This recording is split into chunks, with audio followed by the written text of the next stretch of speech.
Example 15.9, they ask you to find the slope of this line L, and then you may apply to this formula. So L, we have 3x minus 2y plus 6 equal to 0. So slope is equal to negative a over b. We place a and b. A here is 3, while b here is negative 2. The bracket is really important so that you can isolate the calculation about the sign. We have 3 over 2. The slope is 3 over 2. This line is upper sloping. Again, I strongly suggest you to change the format of the equation. That's always better. So we put 2y to another side because I prefer positive, and then both sides divided by 2. We have 3 over 2x. We have 6 over 2, which is 3. So y is equal to 3 over 2x plus 3. We know that the slope is 3 over 2. So if we roughly draw the graph of L, it's passed through the point 0, 3, and then going upward with the slope equal to 3 over 2. In part B, we have to find the equation of straight line. There is another line which is called L1, not the same as the given line here, which is parallel to L and pass through 4, 1. The first thing is, since L parallel to L1, the conclusion is the slope of L is equal to the slope of line 1. In part A, we already find out the slope of L1 is 3 over 2, so we can use 3 over 2 here, which is also the slope of line L1.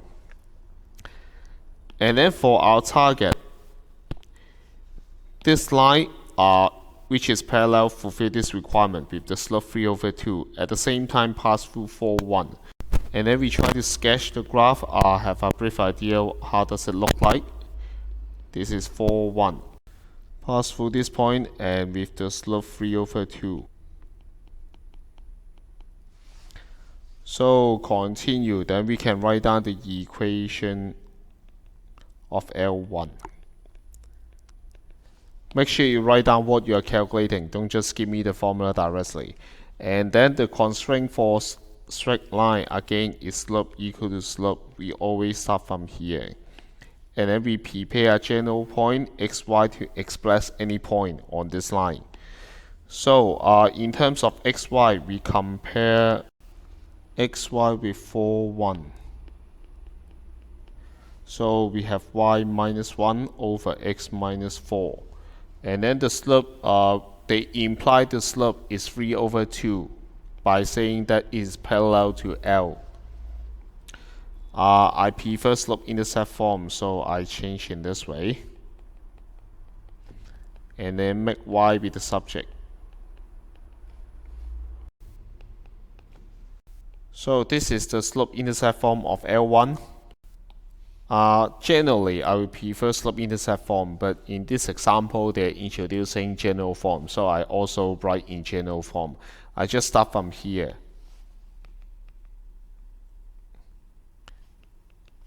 L1 again, so we have slope equal to slope, which are the same. Y minus 1 over x minus 4 is equal to 3 over 2. To have general form, I don't want any fraction.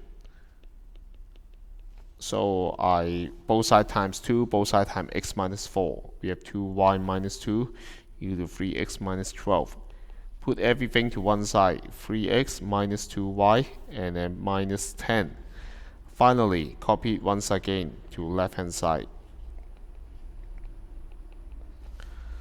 I'm not both sides adding something, but I'm just copy from right hand side to left hand side, so no change is needed. And then this is the equation of L1 in general form. In your examination, no matter slope-intercept form or general form, will give you full marks in case you don't make any careless mistake. In part C, they give you another straight line again, which is L2. But this time they say which is perpendicular to L and pass through the point negative 1, 6. Negative 1, 6 may be around here. and then perpendicular to L, so that line should be like this, and perpendicular to this is L2. By this drawing, I expect the y-intercept is between 3 and 6 and also going downward. But how do we solve this? Again, our target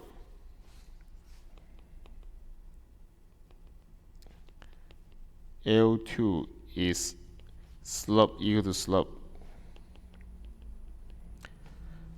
We need a general point, so we have our general point xy here. We already know that there is a point which is -1/6. So what is missing is we don't have the value of the slope. That's why in the very beginning we should find out the slope of L2 first. Our perpendicular is help us to find out something. Since L perpendicular to L2, therefore we know that the slope product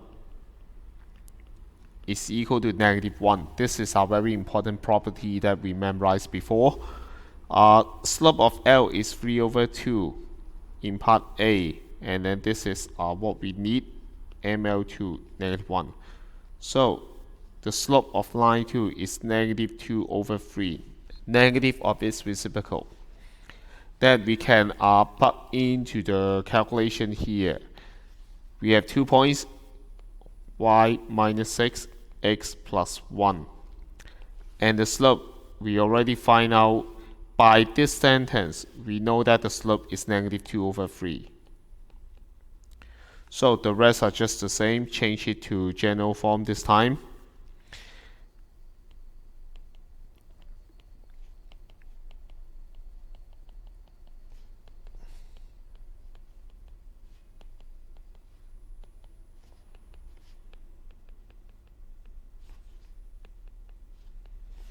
Then we have this equation. This is the equation of straight line. Fulfill the requirement here.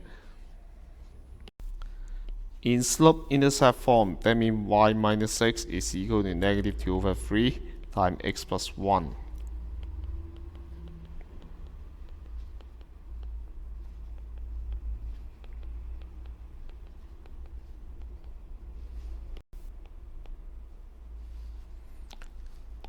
Therefore, 16/3, which is consistent with our estimation in the very beginning, is between 3 and 6. And then the slope is -2/3, also consistent with the drawing. So for this kind of equation, always sketch a graph.